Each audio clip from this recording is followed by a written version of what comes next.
اور کوئی ہو چارہ ساز اگر چارہ درد بے اثر ہو جائے، اس کو حاجت نہیں مسیحا کی جس پہ محبوب کی نظر ہو جائے۔ تشریح کلام معروف سندھی شاعر عبداللطیف بھٹائی کا، جس کا اردو ترجمہ شیخ ایاز نے کیا ہے۔ شاہ عبداللطیف بھٹائی کا عظیم روحانی شخصیت تھے۔ انہوں نے اپنی شاعری سے محبت، امن، رواداری، اخوت کی تعلیم دی۔ آپ کی شاعری انسان کی تعلیم ہے۔ یہ شعر عشق حقیقی کا ہے، معرفت الہی کی تعلیم دیتا ہے۔ شاعر کہتا ہے کہ اب انسان، تمہاری بدحالی اور بے اعتدالی کا علاج صرف اور صرف ایک مسیح کے پاس ہے، اور وہ ہے اللہ کی ذات وحدہ لا شریک۔ اگر تم عشق حقیقی کا راستہ اپنا لو، اللہ کی معرفت محبت کو اپنا مقصد حیات بنا لو، تو تمہاری زندگی ہر طرح کی الجھنوں اور مسائل سے بچی رہے گی۔ اللہ کے علاوہ جسے بھی تم چارہ گر اور چارہ ساز بناؤ گے، مزید مصائب اور الجھنوں کا شکار ہوتے چلے جاؤ گے۔ شعر نمبر 5 کی تشریح آپ دیکھ سکتے ہیں یہاں سے، چاہے تو آپ یہ والی لکھیں یا پھر آپ نیکسٹ آنے والی تشریح جو تھوڑی سی مختصر ہے وہ چاہے تو آپ اس کو لکھ سکتے ہیں۔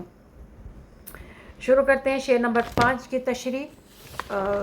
اب آپ پہ ڈپینڈ کرتا ہے ان میں سے آپ کون سی سلیکٹ کرتے ہیں، اس کے حساب سے جو ہے نا وہ شروع کرتے ہیں۔ اب نیکسٹ پیج پہ آ رہی شعر نمبر 5 کی تشریح، اور وہ ہے: تیری ذات اول و آخر، تو ہے قائم اور تو ہے قدیم، تجھ سے وابستہ ہر تمنا، تیرا ہی آسرا ہے رب کریم۔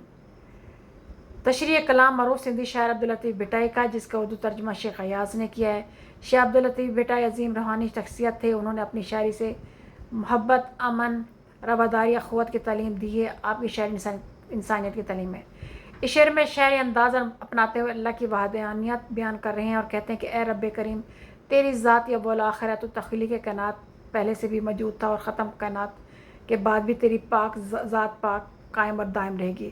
بقول غالب، نہ تھا کچھ تو خدا تھا، کچھ نہ ہوتا تو خدا ہوتا۔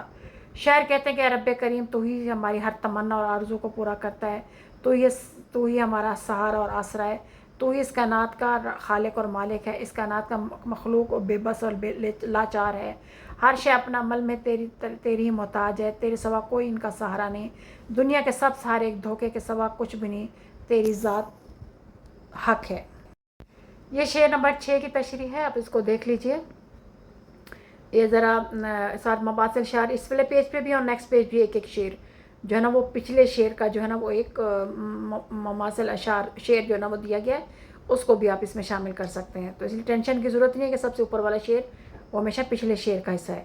اب شعر نمبر 6 ہے: کم ہے جتنی کریں تیری توصیف، تو ہی اعلیٰ ہے اور تو ہی علیم، والی شش جہات واحد ذات، راز کائنات رب رحیم۔ اب پہلا پیراگراف میں نہیں پڑھ رہی، یہ آسان ہے، وہ ہر بار ایک ہی دفعہ آ رہا ہے۔ شروع کرتے ہیں تشریح۔ یہ بھی حمدیہ شعر ہے۔ اس شعر میں شاعر اللہ پاک کی مختلف صفات بیان کر رہا ہے۔ شاعر اللہ پاک کی مختلف صفات بیان کر رہا ہے۔ شاعر نے اللہ پاک کو اعلیٰ، علیم، والی، شش و جات، رازق و کائنات اور رب رحیم کہا ہے۔ شاعر کہتے ہیں اے رب رحیم، تیری حمد و ثنا جتنی بھی کی جائے وہ کم ہے، تیری ذات سب سے برتر ہے، سب سے اعلیٰ ہے، تیری دسترس میں کائنات کی ہر شے ہے، تو واحد لا شریک ہے، تو دلوں تک کے راز جانتا ہے، ہر شے کو رزق دینے والی ذات صرف تیری ہے، جمادات، نباتات، حیوانات سب کو تو ہی رزق دے رہا ہے، تو جیسا کوئی رحیم و کریم نہیں، جو تجھے مانتے تک نہیں، تو انہیں بھی رزق اور اپنی نعمتوں سے نواز رہا ہے، تیری رحمت ہی ہماری بخشش کا ذریعہ ہے۔ تھوڑا سا چھوٹے لکھا ہوا ہے لیکن اس کو اسکرین شاٹ لے کے یا اس کو پاز کر کے فل اسکرین کر کے آپ اس کو دیکھیں گے تو آپ کو یہ سارا اچھی طرح صاف نظر آ رہا ہے۔ شعر نمبر 7 کی تشریح ہے۔ آپ چاہے تو یہ والی لکھیں اور چاہے تو نیکسٹ پیج پہ جو ہے نا آ رہی ہے اس پہ لکھ سکتے ہیں، تو جو آپ کو اچھی لگے اور اس کے حساب سے اپنے اس کو دیکھ لیجیے، چاہے پوائنٹس دونوں کو ملا کے لیجیے، آپ پہ ڈپینڈ کرتا ہے۔ شروع کرتے ہیں شعر نمبر 7۔ کامل ایمان کے ساتھ جس نے بھی دل سے مانا، زبان سے مانا، جس کی خاطر بنی ہے یہ دنیا، اس محمد کو صلی اللہ علیہ وسلم کا مرتبہ جانا۔ پہلا پیراگراف چھوڑ دیتے ہیں، وہ ایک ہی بار آ رہا ہے۔ اگلا ہے اس شعر کے پہلے مصرعے میں ایمان کی تکمیل کے حوالے سے بات کرتے ہوئے کہتے ہیں کہ اللہ کی وحدانیت کا اقرار صرف زبان سے نہیں بلکہ دل سے بھی کرنا ہوتا ہے، یعنی اللہ کو ایک اور یکتا مانا جائے۔ اسلام کا سارا نظام اس عقیدہ توحید میں پنہان چھپا ہوا ہے، کیونکہ یہی انسانیت کا پہلا اور بنیادی عقیدہ ہے۔ شعر کے دوسرے مصرعے میں شاعر نبی اکرم صلی اللہ علیہ وسلم کے مقام و مرتبے کی اہمیت بیان کرتے ہوئے کہتا ہے کہ کامل ایمان کا تقاضا ہے کہ آپ صلی اللہ علیہ وسلم کو نبی آخر زمان مانا جائے۔